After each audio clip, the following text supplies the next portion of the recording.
नमस्कार। 74वें independence day पर माननीय प्रधानमंत्री जी का 80 मिनट का भाषण आपने जरूर सुना होगा। मेरी बात बीच में अधूरी रह गई थी। तो मां भारती के सपूत का उन्होंने जिक्र किया। ना तो इसमें हेडगेवार थे, ना इसमें गोडसे थे, ना इसमें गोलवलकर जिनको भारत रत्न देने की बात हो रही है। क्या मोदी जी को ऐतराज है गांधी, नेहरू और तमाम सारे लोगों का नाम लेने से? अगर है तो क्यों है? आजादी के एक्चुअल मायने बात 74 वर्षों के नहीं है, विगत 6 वर्षों में हमारी आजादी पर कितने हमले हुए हैं, ये 125 करोड़ के भारतीयों के सोचने का विषय है। देखिए, लच्छेदार भाषण देने में प्रधानमंत्री जी का कोई सानी नहीं है और उनके भाषण के साथ डिस्क्लेमर लगाते हैं ना, जैसे जानवरों की मूवी में कि इसके दौरान जानवरों को कोई नुकसान नहीं पहुंचाया गया है, या भूतिया फिल्मों में लगाते हैं या सीरीज वगैरह में कि इसका जीवित या मृत व्यक्ति से कोई सामंजस्य नहीं है, ये पूर्णतया काल्पनिक है। तो माननीय प्रधानमंत्री जी के भाषणों के साथ एक डिस्क्लेमर लगाना चाहिए कि कंडीशंस अप्लाई, ये भाषण पूर्णतया काल्पनिक है, इनका हकीकत की घटनाओं से कोई लेना देना नहीं है। अगर आप इकोनॉमिक टाइम्स की अभी 3 दिन पहले रिपोर्ट देखते हैं तो उसमें उत्तर प्रदेश पुलिस के एनकाउंटर्स 6776, जिसमें 37% विशेष समुदाय के लोग हैं। और गुजरात मॉडल बैंगलोर में लागू हुआ, हमने अभी अभी देखा। पूरे प्रदेश के सद्भाव की क्या स्थिति है, हमने अभी देखा।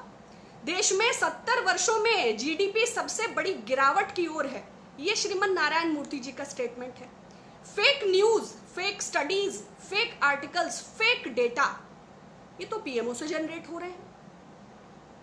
माननीय प्रधानमंत्री, देखिए, संवैधानिक पदों पर जो लोग बैठे हैं, संविधान में इस बात की कोई व्यवस्था नहीं है कि उनके खर्चों का क्या अनुपात है। अगर 2014 से 2017 तक के हम माननीय प्रधानमंत्री जी के खर्चों को देखते हैं तो विज्ञापन पर लगभग 3700 करोड़ रुपए, ये राजेश प्रियदर्शी की बीबीसी की रिपोर्ट है, खर्च किए गए हैं। और ये मंगलयान के खर्चे से 7 गुना है। और ये मैंने सिर्फ 2014 से 2017 तक की बात करी है। तो अगर देश में मजबूती आई है तो वो अंबानी और अंडानी में आई होगी। और देश के जीडीपी का मजबूत होना और भारतीय जनता पार्टी के दान पेटी का मजबूत होना, नफरत की विचारधारा, संघ की विचारधारा का मजबूत होना, ये दो इतर और अलग अलग विषय हैं। एनएसएसओ के डेटा के मुताबिक 45 साल में बेरोजगारी सबसे बड़ी है। ये वो कह रहे हैं जो 2 करोड़ के रोजगार देने के वायदे के साथ आए थे और 12.5 crore centre for monitoring Indian economy के डेटा के हिसाब से लोग अपनी नौकरियां गंवा चुके हैं। ग्लोबल हंगर इंडेक्स में हमारी पोजीशन में लगातार इजाफा हुआ है। लेकिन हम एनएसएसओ की डेटा की बात ना करें, हम सीएमआई की डेटा की बात ना करें, हम पीरियोडिकल सर्वे की डेटा की बात ना करें, फर्जी चैनल्स के बढ़ावे पर बात ना करें। श्रीमती सुषमा स्वराज ने कहा था कि जब जब रुपया गिरता है तो देश का सम्मान गिरता है। अभी तो रुपया गिरा नहीं है, गर्त में है, मतलब इट्स गोइंग इन माइनस। तब तो माननीय प्रधानमंत्री जी के मुंह में कोई शब्द नहीं है। अगर इजाफा हुआ है तो जस्टिस गोगोई साहब के वैभव में इजाफा हुआ है तो वो बोडे साहब की बाइक हार्ले डेविडसन हुई होगी। आम भारतीय किस हालात से जूझ रहे हैं? प्रधानमंत्री जी ने कोरोना का जिक्र किया। 20 लाख करोड़ का पैकेज 2020 में, क्या 20% भी माननीय प्रधानमंत्री जी ने कोरोना संक्रमण को नियंत्रित करने के संदर्भ में दिया है? ये आप अपने आसपास के क्षेत्र में देखें, अपने आसपास के अस्पतालों में देखें, बिहार के डॉक्टरों और अस्पतालों में देखें, वेंटिलेटर की कमी और जीवन रक्षक उपकरणों की कमी से जूझ रहे डॉक्टर्स, जो ये बराबर चिट्ठियां और ये बराबर जो लोगों के चीजें वायरल होती हैं और जो हम देखते हैं, और जो मुख्य धारा की मीडिया फर्जी आंकड़े, फर्जी डेटा और व्हाट्सएप फॉरवर्डेड न्यूज के आधार पर डिबेट्स कराती रहती है। अगर संवैधानिक संस्थाओं के शरण के युग की बात करें तो विगत 6 वर्षों का युग है। और अभी 3 दिन पहले सुधीर चौधरी के डीएनए एनालिसिस में बताया गया कि मोदी जी पहले ऐसे गैर कांग्रेसी ऐतिहासिक प्रधानमंत्री हैं। ऐतिहासिक, क्या ऐतिहासिक है? नोटबंदी ने लोगों का जीवन हराम कर दिया।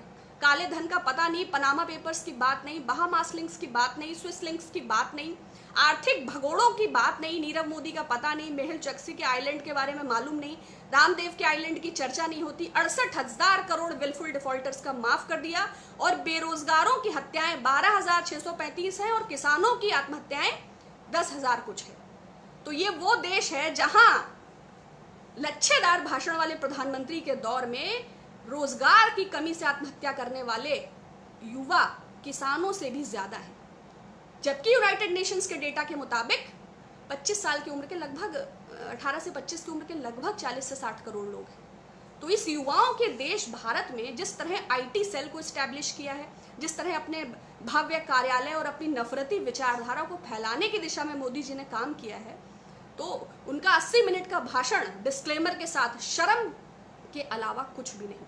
He is completely thankless, he don't have any gratitude. एक बच्चे को बचपन से नमस्ते करना सिखाते हैं, अभिवादन, वो तो अपने स्थान से उठना भी नहीं जानते हैं और कहते हैं कि 125 करोड़ लोगों ने बिठाया है, मैं मोदी हूं मोदी। तो जो व्यक्ति इतना आत्ममुग्ध और इतना अहंकारी, विज्ञापन और प्रचार का इतना बड़ा प्रेमी है कि अपनी माँ से मिलते वक्त भी अपने साथ कैमरा होल्ड करता है, वो मुंह पोंछती हैं, फिर वो उसके हाथ में 101 रुपए देती हैं, फिर वो कुछ खिलाती हैं, और वो सब लाइव चैनल पर टेलीकास्ट होता है। जिसको अध्यात्म के लिए भी अपने साथ कैमरे की आवश्यकता होती है। तो आज़ादी के किस प्रतिरूप में हम इस समय जी रहे हैं और क्या भविष्य की आगे योजना है या नियति है, ये आप ही डिसाइड करिए। मैं इसे आप पर छोड़ती हूँ और पुनः आपको बहुत शुभकामनाएं।